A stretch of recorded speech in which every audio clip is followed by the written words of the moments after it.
All right, let's get this webinar started. Welcome everyone to this FW Murphy and Dover Precision Components webinar, and thank you for joining us. I'm Kyle Vandell, the product manager for EICS, and I'll be your moderator today. Before we get started, I have just two housekeeping items to cover. Number one, the audience's mics are muted, but please feel free to type in any questions you have along the way. To type in a question, click on the question mark box up in the upper right corner of your screen, and you'll find it next to the chat icon. It's just to the right. We have a Q&A session slated for the end of the webinar to address those questions, and we'll get to as many as we can. And afterwards, we'll follow up to anything we didn't get to. Number two, this presentation is being recorded and will be posted on our website and social media. So if there's anything you want to see again, it'll be easy for you to find. With that out of the way, I'm pleased to introduce Jeff Elkins. Jeff leads the sales effort for FW Murphy's EICS product line with focus on our large engine variants. His responsibilities include supporting and educating customers, as well as defining future EICS systems. For the last 30 years, Jeff has been focused on the industrial engine market involving training, service management, and sales. He started his working life in the U.S. Navy, and prior to joining FW Murphy, Jeff held positions at Waukesha NEO, Innovation Controls, and Stewart and Stevenson. He holds various technical certifications from Waukesha Gas Engine, Deutz Diesel Engines, and the U.S. Navy. We also have Bradley Denton. Brad joined FW Murphy last year as manager of application engineering, focusing on our EICS portfolio. He is a seasoned engineering leader with more than 18 years of experience in advanced engine research involving emissions and performance calibration and engine control systems. His technical focus centers on cutting-edge engine and aftertreatment R&D. He has a depth of experience across a wide range of engine platforms, as well as expertise in engine calibration, CO2 emissions reduction technologies, and accelerated aftertreatment aging protocols. Before joining FW Murphy, Brad was with the Southwest Research Institute for 13 years, and he has earned his engineering degree from the University of Texas at San Antonio. So, Jeff, I believe you're going to lead us off. All right, Kyle. Thanks. Appreciate the introduction there. Thanks so much. So yeah, good morning, everybody. Thanks for your time. Thanks for taking time out of your busy day to hear about what we've got going on for the CAT 3516. So we're going to talk about real-time BTU optimization and controls for the CAT this morning. So we're going to specifically focus on two of the older models of the TLE. We basically targeted the earlier electronic variants that would start with either 40K or WPW serial numbers. Some of those would have initially been built with what was called the EIS OEM system, which, as probably many of you know who own these engines, is no longer supported. And so the OEM is asking you to either upgrade your engine, go into a new model engine, something like that. So what we're trying to do, amongst many other things, is prolong, the availability of these engines in your fleet, as well as optimizing their operation. And so, for those of us in the States, we know we face new operating pressures every day. Specifically, emissions is always a challenge, and it's only getting stricter. So, we want to ensure that we help you make your engines available for, maximum production. We want to help you maintain the emissions. We're going to not only protect the engine from detonation, but from basically all sort of calamities. So this is a full control system. And while we're going to focus a lot on the real-time BTU calculation that we have availability to do in this system, we're also providing a full sensor package from exhaust temperatures to manifold temperatures to oil pressure. And so it is a complete system. The other thing we've tried to do with this system, and we believe we've succeeded, is to help make the system serviceable without a lot of technician intervention. It was really the earliest design language for our EICS system. the lease fleets approached us. They said, we want a system that doesn't require operators or our technicians to go out on a regular basis and have to adjust, set points or adjust fuel system components. They wanted the engine to start, to run, and for their technicians to only have to worry about, their systems and their engines, when they were having real problems. So, what we believe we've done is give the operators another path forward, a complete field proven control system. And again, we're calculating the fuel quality, the fuel composition in real time, and then ultimately acting upon that. So, kind of the core challenge that we want to talk about today, we understand there's plenty of sites. The fuel never moves. It's 1,000 BTUs. It's 1,002 tomorrow. Very steady. It doesn't mean that this system isn't good for you as well, but especially good when you have a varying gas composition. So, as many of you know, on field sites, depending on the operation, you can have large swings. We've recently been working with a customer who has 600 BTU swings over time. And when that happens, the engine is no longer in the state of tune it was when it was initially set up. And so with our system, we can help change that. Historically, the way the electronic systems have worked on gas engines is we get a gas composition, we plug that into some system. In the case of CAT, it's their specific system. It spits out a number, it spits out a BTU level. We take that number, we use that to adjust our engine to reflect a certain timing start point on the engine, ignition timing. And the problem is if the fuel shifts over time, whether it's, in an hour or over days or over months, if you don't get a new fuel composition and things have changed, you don't even know that you need to, potentially change the settings on the engine. And so what we've done is we've really created a new technology that enables the engine to calculate its own BTU levels and then act on that calculation. And so what you're seeing here is FW Murphy's MFA and MFG valve. So that stands for mass flow air, mass flow gas valve. And so beyond being the control device that allows either the fuel or the air and fuel mixture into the engine, there's a very complex sensor suite built into this valve. So we're measuring the inlet pressure, the outgoing pressure, we're measuring the differential pressure across the butterfly, as well as the temperature. So for those of you that are car people, basically what we've done is create a mass airflow or a mass fluid flow sensor within the control device for these fluids. And so we can then take that information and act on it. And Brad will talk more in depth about that as we go. So why did we create EICS? For those of you that are new to EICS, EICS stands for Engine Integrated Control System. We initially created our first system in 2011. So some iteration of these systems have been around at 15 years at this point. They would have included a slightly different componentry than we're talking about today, and would have initially started on smaller engines, 3306 CAT, 3406. We're on some of the smaller Cummins, some of the old Waukesha engines that Arrow now owns.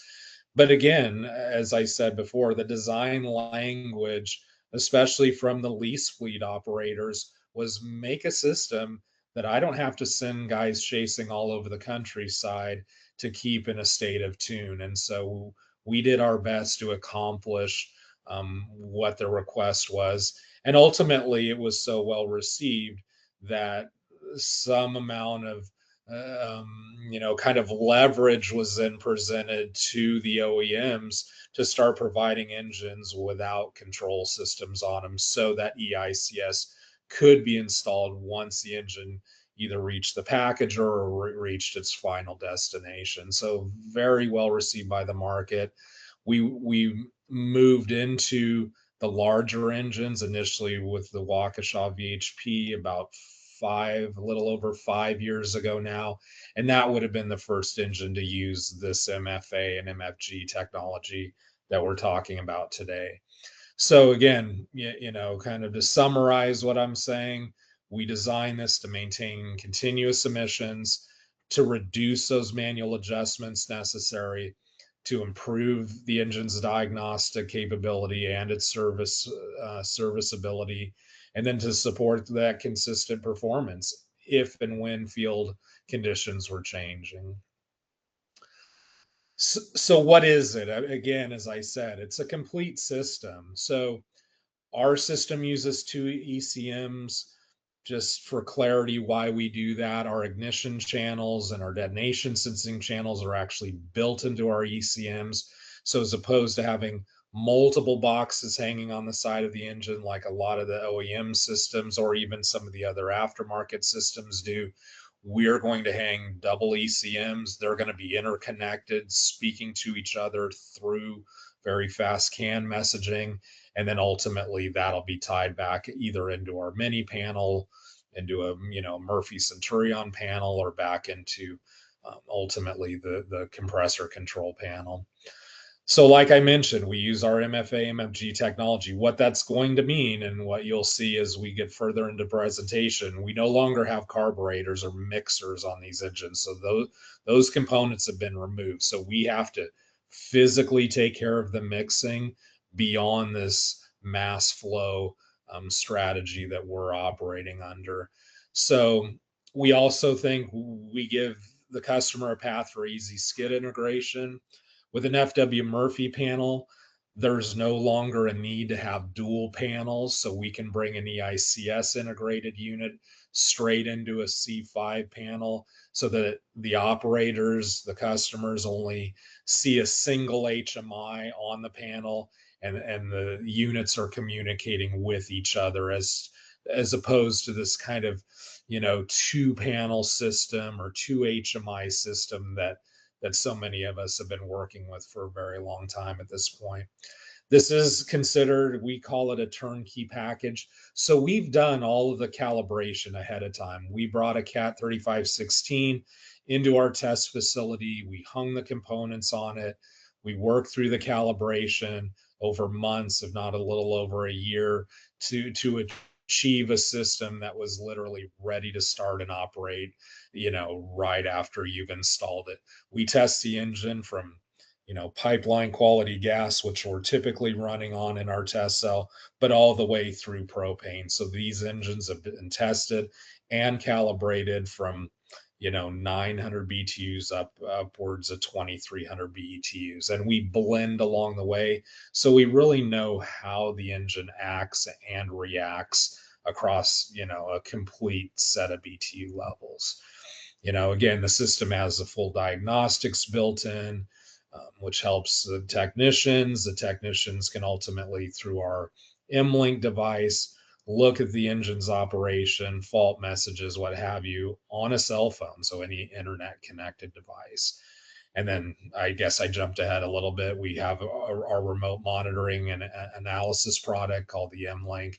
And in the case of the 3516, we're providing free the hardware free of charge as a part of the package, and we're also including connectivity for the first year so that we can help with any sort of initial hiccups or teething issues that you as a customer with a new system may have.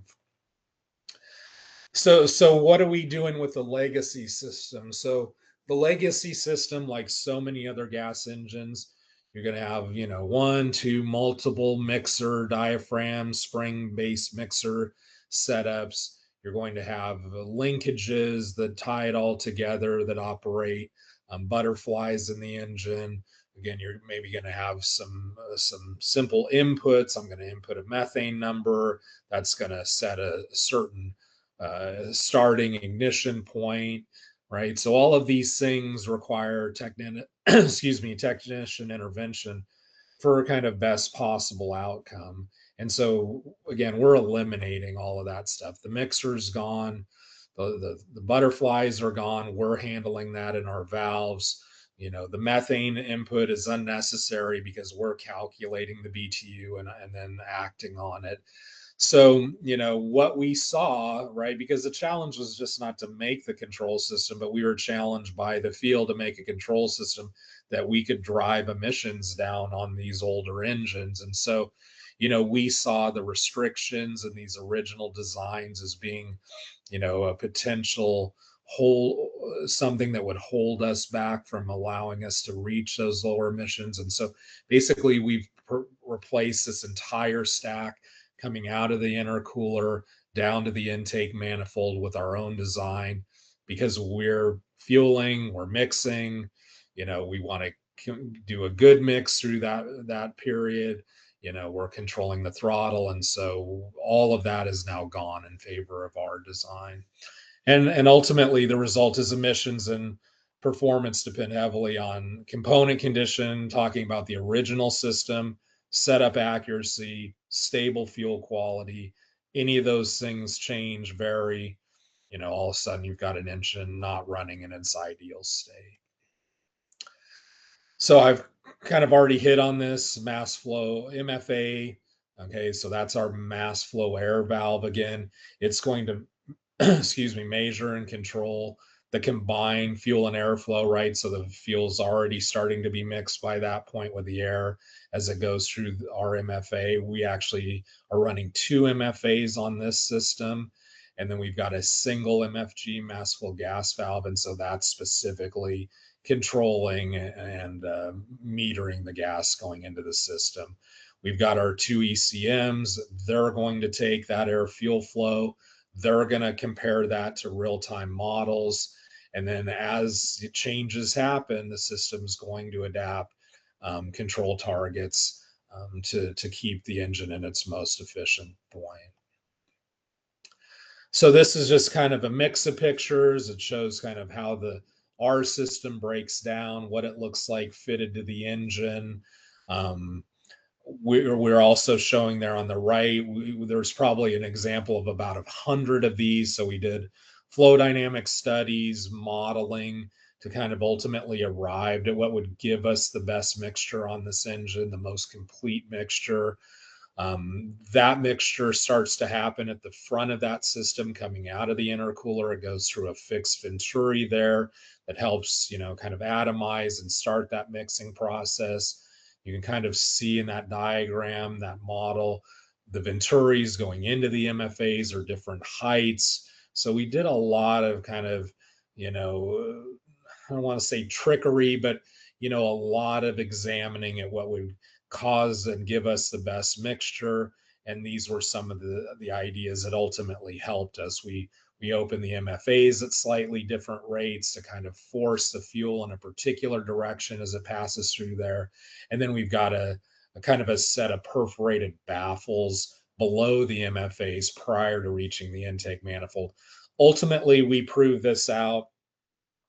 We gauged up the engine so we could actually monitor the air fuel ratio on every cylinder individually on the engine.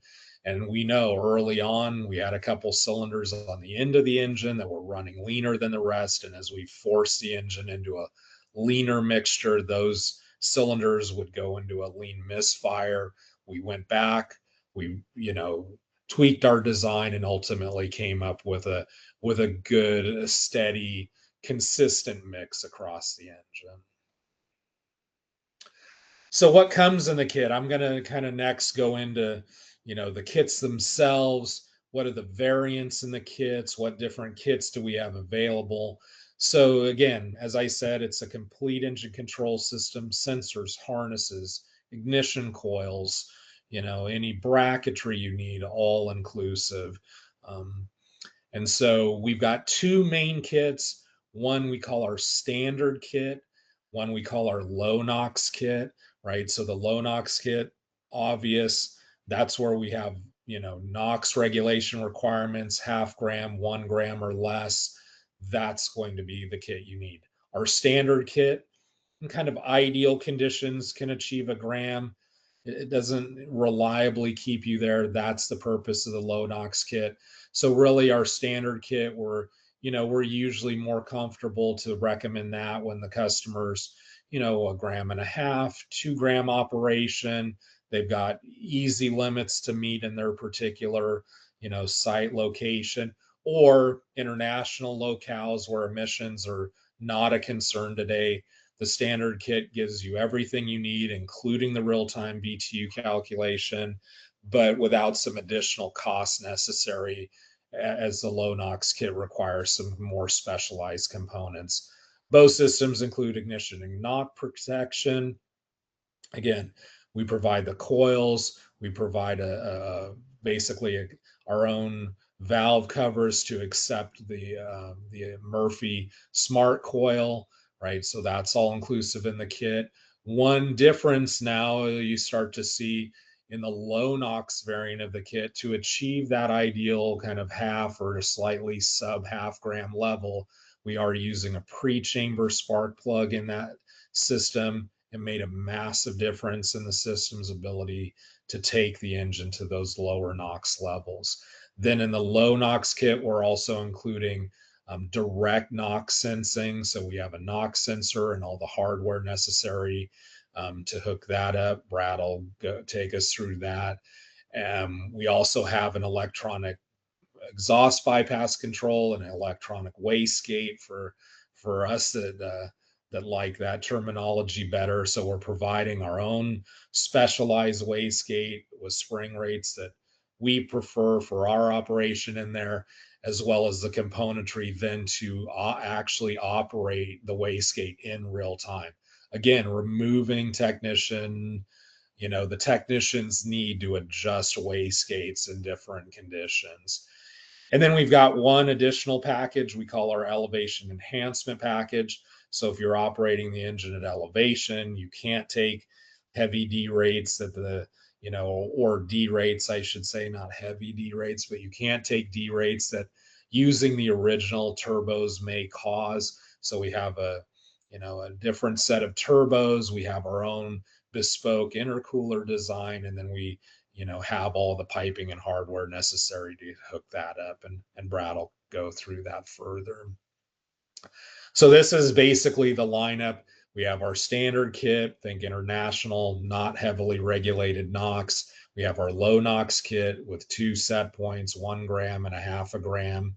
If you buy the standard kit, because that's all you need today, in the future, you need that lower NOx capability, then we have a low NOx conversion upgrade path that would just add those particular components to get you there. And so you wouldn't have to buy an entire kit to do that. And then we have a couple of different what we call enhancement packages. We have a cooling enhancement package. And so if you're running the low NOx kit, you're not at a high altitude, everything's working great, but during the height of the summer, you're seeing higher temperatures across your intake manifold. We have a kit that is basically just that bespoke intercooler that I mentioned, and so you can help drive those intake manifold temperatures down into a little safer level without having to go up on front of the skid and change out a cooler section or change the cooler itself on the front of the skid. And then, like I mentioned, we also have an elevation enhancement package, which is turbos, the intercooler, and all the piping necessary to both have that, higher temperature support as well as the higher altitude support. So this is kind of how it breaks down. If you're thinking about, oh, what's right for me? So non-regulated, international, above 1 gram, no particular NOx, driven requirements. That's our standard kit. 1 gram or half a gram. So 1 gram would be the low NOx kit, half a gram low NOx kit. We might want to see, typical site conditions or the range of site conditions, so we could potentially recommend one of the enhancement packages. If you're at higher elevation, you have an unacceptable D-rate risk, then you're looking at the low NOx kit plus the elevation enhancement. High ambient, cooling limited operation, that could be the low NOx kit with a cooling enhancement. And then anything that's kind of falling outside of those, kind of guardrails, feel free to contact us. Contact, Murphy Engineering, Tech Services, myself, or any of your Murphy sales reps. we can take a look at the site and give you the information to help you make the right decision. And with that being said, I'm going to hand it over to Brad Denton. Thanks, Jeff. I appreciate you walking everybody through kind of all of our kit and package offerings. I know Jeff had kind of started to talk through a little bit about the different variants of our kits, and ultimately some of the D-rate implications that might be present with each of these different offerings. And so I kind of wanted to walk everybody that has a little bit more kind of probably curious in terms of a technical focus. Well, what does that mean in terms of D-rate, and where specifically would one of these kits or packages make sense for the end user? And so we started with what was a 2-gram engine, and you can see that on the plot here on the left. That's the WPW or 4EK, which was a 2-gram engine out of the box. Both our standard kit and our low NOx kit do not replace the boosting hardware, the turbochargers on the engine. And so the way we've achieved lower NOx levels is, we're leaning harder on the boosting system. We're running the engine at a much leaner air fuel ratio, and so as a result of that, we're moving the turbochargers into a different area of operation. And so you can see here, though, as we move towards our 1-gram low NOx kit offering, we're pretty much on parity with the original 2-gram cat offering. And so these turbochargers, kind of are well within their operating range to be able to achieve this. However, as we move towards our 0.5-gram calibration for that low NOx kit, there is an implication here in terms of D-rate. We generally say, of course, there's a lot of variables here. There's fuel quality, environmental conditions, which includes temperature, relative humidity, et cetera. So there's a bit of an area here, and that's why kind of we have the heat map kind of shown on the right-hand side, that it's a range, right? So somewhere between, let's say, that 2,400 feet, as much as 3,000 feet, depending on conditions.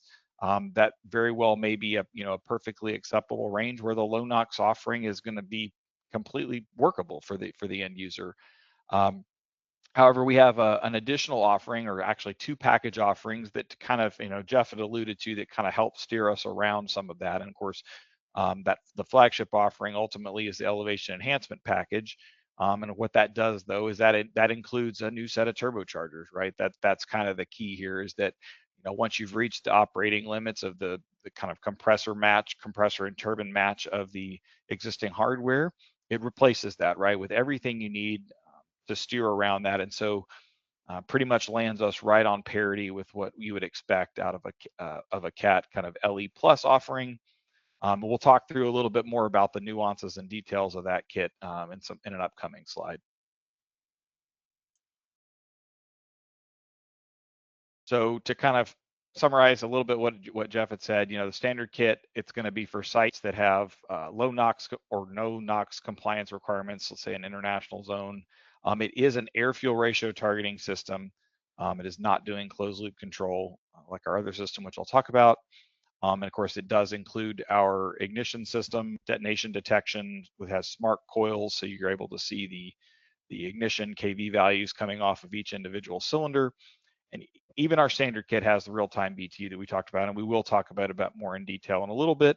The low NOx kit, this is going to be where you're at a 0.5 or 1 gram compliance zone. You need to be below that threshold, and so we're driving functionality here with a NOx sensor that's included in the kit, and it's doing closed loop control of that. And then we've got some enablement technologies that allow us to get there, and some of those are the pre-chamber plugs and the bypass control.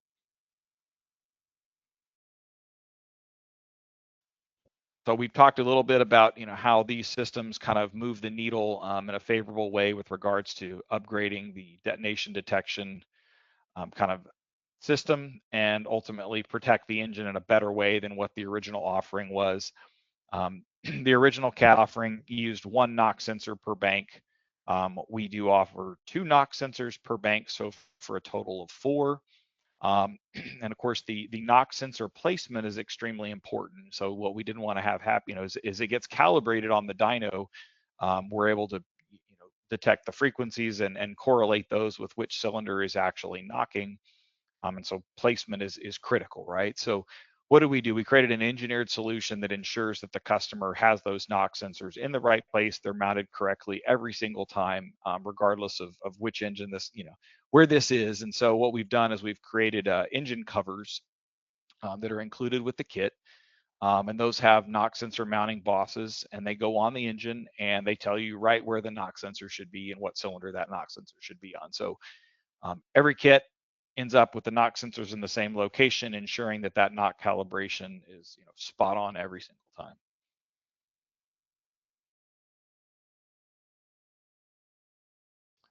So as far as the ignition system, the original hardware had under valve cover ignition coils. So to leverage our smart coils that we use, they're a flange mounted coil. We've supplied the customer with everything they need to make this kind of conversion, if you will. So it's all the wiring harness. We give them the customer a new valve cover that allows the flange mounted coil to be put in place. Wherever you need it, we've got abilities to do a breather delete. And then of course we have the coil isolation tube that allows your candlestick to pass through from the top of the valve cover to to interface between the ignition coil and the spark plug.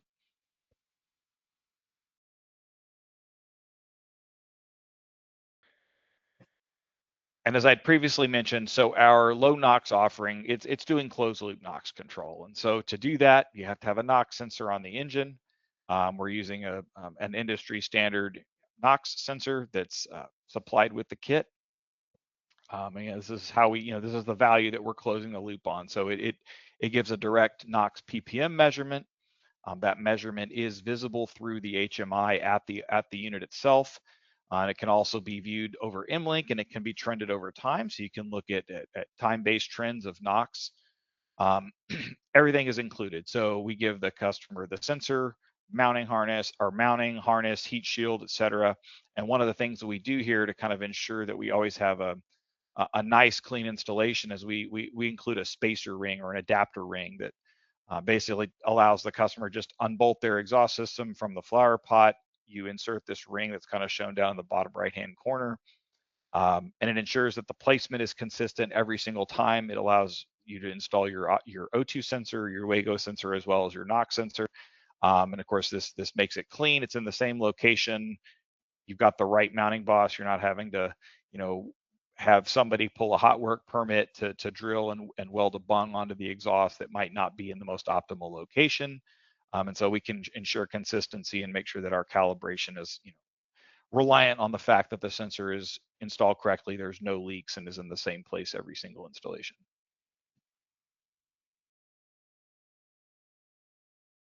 And we have our, I know Jeff began to kind of talk about it, our electronic bypass control or wastegate control. And so kind of one of the takeaways here was that we wanted to, simplify the user experience, right? We wanted to take requirements for additional adjustments off the table from the end user. They don't have to sit there and adjust the wastegate. We now have authority over that using a kind of, and again, a pretty common industry standard PWM type solenoid valve that we're controlling with the ECM. And where this feature is kind of important is that, let's say, up to a part load operation. So let's say less than 95% operation, right? So we're leaning more heavily on the boosting system, and there's times when the turbochargers are moving more air than the engine ultimately needs to consume. But if you've adjusted the wastegates manually to achieve the boost you need at high load without this addition of the electronic wastegate control, you may be moving more air, and so you're throttling the engine more than you would otherwise be, need to. And so as a result of that, you're heating the air more. You have more pressure drop across the throttle, more delta P. And so you're putting more heat load into the intercooler, and all this, by reducing the load, bypassing the exhaust flow around the turbine, you're able to, again, reduce temperature, reduce boost pressure, reduce the charge air outlet temperatures, and ultimately result in a less heat load into the system. And again, like I said, taking that element of necessity of adjustment kind of off the end user to make sure that it's right every single time. The wastegate's included in the kit with preset spring levels that work well with ours. It's a set it and forget it. You bolt it on the engine at the beginning of the commissioning, and it just works.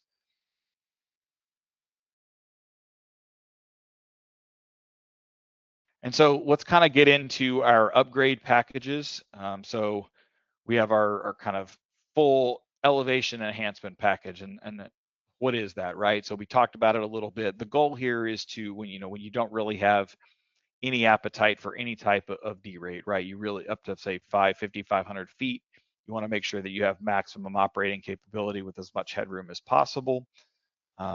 So this could be, let's say, rental units where you don't know where the unit's going to be set. It could be at altitude. It might be 2,500 feet, but you don't want to take that risk. You just want to make sure that it can run. It can have minimal D-rate at any elevation where it might be set. And so, what is included in the kit? So it's a full turnkey system again, just like all of our other product offerings.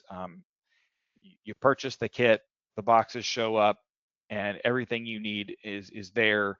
It's an engineered solution. So what are we using in this kit? So I'd already said that it includes turbochargers. Well, what turbochargers? We're actually using Cat LE Plus turbochargers. This is kind of one key component. We'd queried multiple people, end users, service centers, and like, what is that appetite for? Would it feel better to the customer to offer a proven Cat turbocharger that has that kind of Cat-backed supply chain warranty program? And so the end result was yes, that there was a level of comfortability, if you will, with offering that with our kit. We know the match is correct, and so included in that are the 2 turbochargers needed. However, everything else in the kit is kind of an improved solution that we've come up with over the original LE offering that was, kind of circa 2012, 2013 when it was offered. So we've tried to, improve upon that, again, taking feedback from um, multiple shops that have installed these LE Plus kits. What areas, what do they not like? What did they like? And we listen, what types of fittings were preferred. And so we listen to that customer feedback, or that kind of seasoned technical feedback from installers, and we made adjustments to that, or we kept what worked really well. We kept that. And so we've come up with our own solutions for pretty much, plumbing, piping, hardware, etc. And one of the key pieces of that is our intercooler, right? So this intercooler is a high effectiveness single pass cooler. And kind of one of the big parts of this is that because it is such a high effectiveness, we can reject a lot of heat without putting a lot into the coolant. We're able to drop temperatures without rejecting a ton of heat into the coolant, less so than the LE Plus. And so as a result, from all of our testing and calculations, we're not needing the customer to upgrade the cooler section on the skid itself. And so that cost differential, is going to be advantageous to our kit compared to some other offerings. And again, like I said, it includes everything else you need. So shown in the picture here is pretty much kind of what you would be getting in the kit, save for a few components. So what we've done is we've set it up so that you can utilize or repurpose, reuse the air filter assemblies from your WPW or 4EK system, but we've provided adapters to allow you to bolt those to the new LE Plus turbochargers. Parts that are reused are, as you see there, there's no end tanks on the intercooler.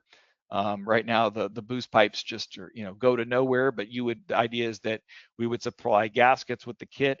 You would remove the end tanks, the inlet and the outlet end tanks from your existing WPW or 4EK cooler. Install that with the supplied gaskets, new hardware, everything comes in the kit. But everything else is included.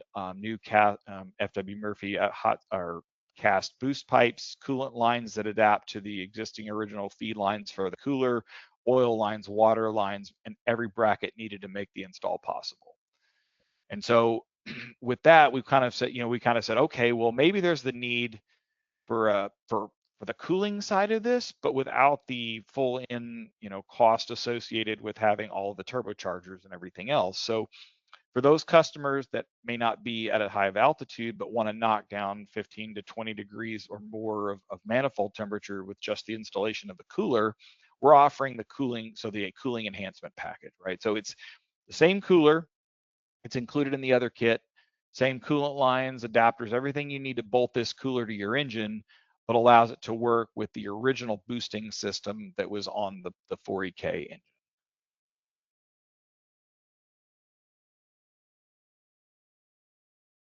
And so with that, I'm going to kind of let Jeff kind of hop into kind of some of the ancillary options and stuff that we offer to for monitoring and remote support. Yeah, thanks, Brad. Appreciate it. Some exciting stuff there. So yeah, let me talk about kind of some of the, options and some of the software and some of the kind of ancillary pieces that we've got available with the ICS. So, I kind of mentioned it before. So if you've got a, modern Murphy panel, C5 panel, we can integrate EICS directly into that panel. So like on ordering for a new setup, a new package, you'd order your C5 panel, let us know there's going to be an EICS integration with it. And so basically the unit would come pre-programmed, ready to hook up right out of the box. If you don't, if it's a field installation, you've got one of our competitors, you've got an EMIT, you've got an Allen Bradley PLC. Typically, the way we're doing it, we would, supply for additional costs what we call our mini panel, engine mini panel, and that will house a HMI. We've got 7 and 12-inch options available. And then, on the panel, you're going to have an e-stop. You're going to have basically a stop run selector as well as push to crank. And then ultimately you tie that panel to your compressor control panel, which will bring in some of the information, some of the basic data from the engine to the compressor controller, and also give the compressor controller ability, to control the engine to speed up, slow down, etc. The screen you see on the upper right, so that would basically be, kind of the initial screen you would see as you signed into the M-Link software. So that's our IoT device, our remote monitoring device, right? The color coding shows you kind of the state of the unit. Is it running? Is it ready? Are we in a warning or a fault state? Right. And then from there, you can go on into many other features, whether it's, reports, real-time data. You can graph that data, you can monitor specific data, really flexible in how that's tailored, right? And that's all, received through that device in the bottom right. That is our hardware for our M-Link product. And as I mentioned in the 3516 kit, we include a set of that free of charge. We have an option to monitor the exhaust temperatures individually across cylinders, as well as the turbo discharge temperatures. The way we do that is via our MX4 product, which is in the bottom left there. So that's basically going to translate those thermocouple inputs into data that the EICS system can use. The nice thing about doing this, about doing that integration, is that you can then see all of that information via your remote connection. Where if you're still, you've got the older setup, maybe you've got that running into a local, piece of hardware like an old Murphy TDXM. The problem is then we're not getting that information off the skid. We're still providing protection and monitoring locally, but we're then not seeing that, fully integrated into all this other engine information. Kind of quickly here. So the piece you see at the upper left, that's an incredible eye chart. It's a ton of data. There's probably 30 pages behind this that our engineers use for the calibration of this product. But as an owner operator, you would get this software, install it on your laptop. It would give you this front page which in itself has loads of data on it. And basically, it's giving you all of the live operating parameters coming out of the ICS system. You see some of the boxes are highlighted in green. Basically, what the technician's doing at that point is selecting certain parameters that they want to see in real time plotting, which is the image to the lower left. And so it's really nice because I can set up a group of parameters. I can save that group. So then each and every time, so if you've got a technician who's working on multiple units, they can hook their laptop up, they can pull up that template, then they can start the live data feed. they'll see that information, they can record that information, they can save it, they can share it with our engineers or our technicians if there's problems on the unit itself. Additionally, with an M-Link connected device through the cellular connection on the device, we can, what we do commonly is one of the guys will connect to the engine, we'll start a Teams call or one of the, sharing calls like we're on today. We'll present that screen, and then that way you can have multiple eyes, sets of eyes looking at any potential issues. And typically our engineers within a few minutes have some idea of what's going on in the engine. The other nice thing, because we do, we are installing mass flow devices on your engine, we can give you real-time fuel flow as well as totalized fuel flow across individual engines. So that gives us that capability. So it's like, having a flow meter in a box as part of this system. So, potentially you can trend from engine to engine if you've got multiple EICS units side by side, see if one engine's consuming more fuel than another. Maybe that's indicating an issue on that particular engine, but just a nice built-in feature that we enable for the customer. So with that, Brad's going to spend a little more time. We're going to really drive home the idea of this real-time BTU calculation and give you, as good of an understanding as we can in this short period of time. So back to you, Brad. Thanks, Jeff. So yeah, I want to kind of summarize the technical side of things with the real-time BTU and ultimately, how does it work and why do we care?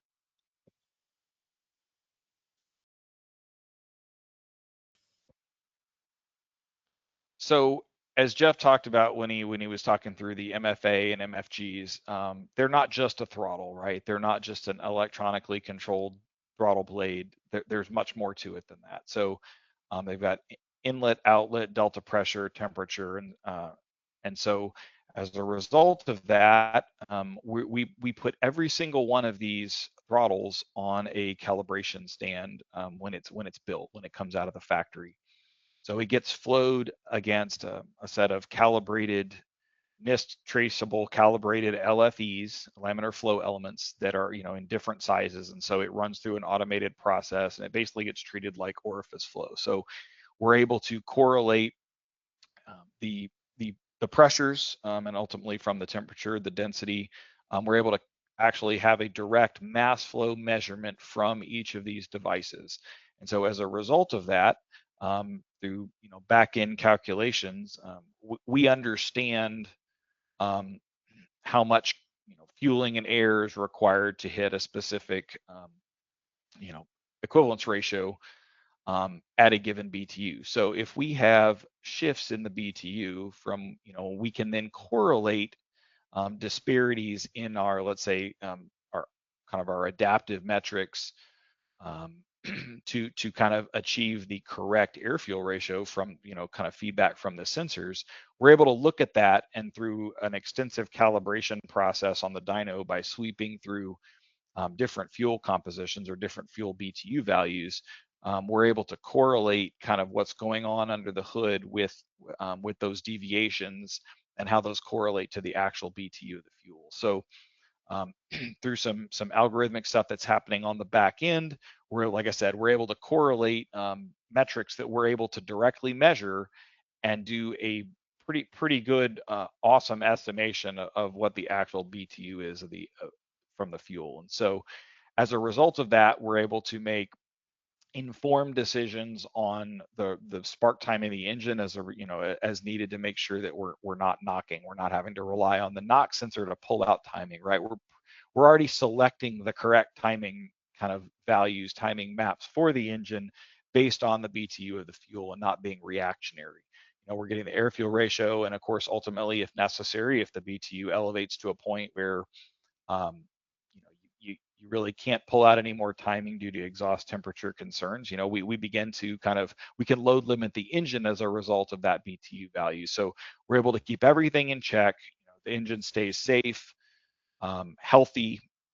We're maintaining emissions compliance during all of this, all while having that underlying, detonation protection from the NOx sensors. And so again, to kind of sum all this up as to the why, right? So we all know, anybody that's been in this industry, you know, gas composition can vary significantly geographically, right? Site to site, even not that far down the road, or you can have wild swings. Every gas patch is different. You can have, you could be at 1050 BTU, you know, 1 minute and 15 minutes later, it's climbed to 1500 BTU, and you can't really predict that. And of course, what you can't do is if you take a kind of a global gas sample off that patch and you do that once a month, well, that's not really going to capture that, and that's going to be entered by the user. Um, it's not going to capture this. So by doing this in real time, we're able to maintain this. It takes the need out of the operator to have to input that BTU value. Um, it makes it, even if you had put the correct value in, it's not going to capture these transient, you know, these kind of transient swings in gas quality. So all that to say, this is a real-time thing that's acting all the time, maintaining, you know, the highest possible performance, the safest possible running engine from a knock detonation standpoint, controlling load as a result of that, and always maintaining emissions compliance. And there's no other kind of offering anywhere in the industry that has this. This is our own patented thing, and this is a feature that only we can end up offering to the customer. And so with Great, that, I'm going to kind of bounce that back over to Jeff, and I appreciate everybody. Thanks, Brad. Appreciate the deeper dive on that real-time calculation. So, you know, what does this mean for the operators, to kind of summarize what we've been talking about this morning? So air fuel control on the engine is now direct measurement. We can operate across wide fuel tolerances and reduce your needs to mechanically adjust the engine. The governing is incredibly fast responding. These MFAs and MFGs work in terms of milliseconds, very quick, very adaptable to transient loads on the engines. Ignition system gives us auto energy control. We have built-in misfire diagnostics, as well as that individual cylinder visibility through our smart coil technology. The diagnostics, faster troubleshooting. We give you remote support via our included M-Link product, and hopefully can help you have reduced unnecessary site visits. So to kind of wrap it all up, you know, we're going to try to give your older engines some new life. We want to, you know, modernize those aging 3516s with a complete control system that gives you direct air fuel measurement with our you know, patented real-time BTU calculation, as well as the adaptation that it performs on the engine. We're going to give you integrated ignition, governing, diagnostics, as well as the emission controls, remote visibility and troubleshooting tools built into the system. So what we've created is a purpose-built retrofit system that is available for field installation.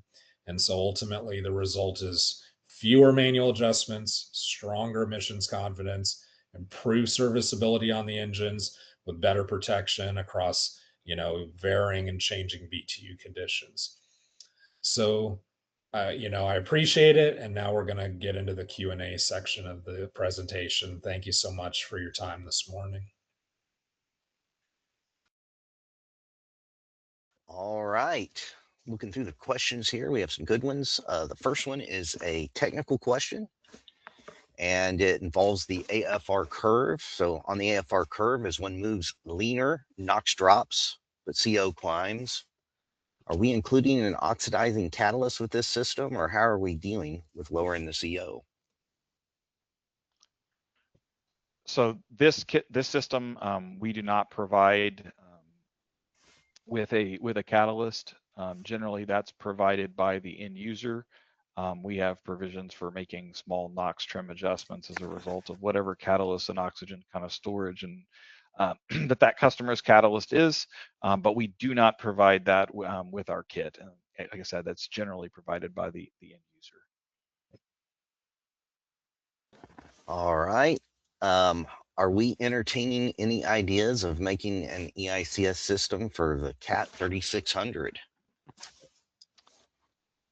Funny that question gets asked. We always entertain really cool ideas, and I can't say whether we do or don't have something in the works. It is definitely being investigated. I know there's a lot of, this is not the first time we've heard this question. And so if that were to be something that we were to dive into, we would definitely let the industry know that that is something that we're working on as soon as we have some more information to share. All right. Is there a way to estimate performance utilizing GURP for each version of the kit, or will you offer some sort of tool? So we do have some D-rate, kind of predicted D-rate curves that we've put together in the manualing that we do have, that was put together very similar to people who are used to looking at GURP. One of those that gets a bit tricky is everything against methane number, because CAT publishes everything in terms of what they call the CAT methane number, which is those that might have taken a deep dive or read kind of the white paper with regards to that. It is not correlatable directly to methane number. We do have some tools though, or not, I would say tools, we do have some tables though that can kind of help the customer better understand what the implications are in terms of relative humidity, temperature, et cetera. So yes, that is available, and we can provide that through, I guess, we can figure out who asked that question and we can get that to you. Sounds good. Can we talk a little more about engine knock? What? Sorry, Kyle? Could we talk a little more about engine knock? How do we deal with engine knock? Yeah, I can hop into that. So again, we're, like I said, the system is calibrated in such a way that, you know, we do individual cylinder knock, trim, or retard. It's a fast retard mechanism. We have a kind of the idea here is that we're going to pull spark timing to try to mitigate that knock, and of course it's proportional to the detected knock intensity. We do have again, there's probably going to be the question, well, what happens when would you shut the engine down? Well, there's some kind of calculation cycles. Eventually you're going to get to a point where we hit a predetermined threshold of knock. Again, the fastest way to make, changing load on an engine is not always the fastest way to get knock to quit. Spark timing is kind of the most immediate cycle to cycle way to do that. And if you can't get the knock to stop for whatever reason, once you've hit kind of a maximum retard threshold and the knock persistence does not change, right? So the knock isn't going away. After a certain number of these events, basically the engine will be requested to be shut down to protect itself. Yeah, and with that, I think we've got to, limit the questions. We're kind of running out of time here. Any questions that were asked that didn't get answered, we will absolutely reach out to you individually. We'll ensure that all of the questions that did get asked this morning get answered. But with that, I think Kyle'd like to introduce a couple new team members, and then we'll kind of wrap it up. Indeed. Before we conclude, we're pleased to announce our team is growing. Joining FW Murphy is Evan Burris and Deepak Tumalapalli. Evan will be our Senior Strategic Key Account Executive, while Deepak takes on the role of Director of Sales and Product Strategy. We're excited to have them on board and look forward to help in continuing to grow EICS and our product lines. And if you want to see this webinar again, it'll be posted on our website and our social media. And to learn more about the 3516 system, EICS 3516 system, you can go to our website at fwmurphy.com and click on EICS Large Horsepower. If you have any additional questions or would like to discuss how the EICS 3516 system can work for you, please send an email to that address you see there on the screen. And thank you very much, and thank you, presenters, and that concludes our webinar. Thank you. Appreciate everybody's time. Thanks so much.